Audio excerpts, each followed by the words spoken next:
Well, today we hit two grim milestones, more than 50,000 cases and 3,000 deaths. We are going to have a closer look at the numbers in just a moment.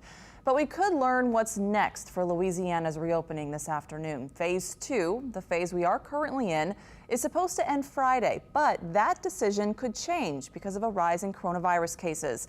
Cases have been rising steadily in the past week or so. Officials are concerned, especially with how many people are choosing not to take the necessary precautions. Since phase 2 began, many have been spotted on Bourbon Street and in other areas without masks on. And state officials are already looking at two clusters of cases in Baton Rouge and New Orleans. Perhaps some of these establishments were not operating in accordance with the parameters that the governor set out. And there's occupancy parameters and requirements for staff to wear masks. It's possible that they might not have been complying with all of that. Governor Edwards is scheduled to address the state at 2:30 today. We're going to broadcast his announcement right here on Channel 4. And if you're on the go, you can tune in. Just make sure you have our app to get an alert when the news conference begins.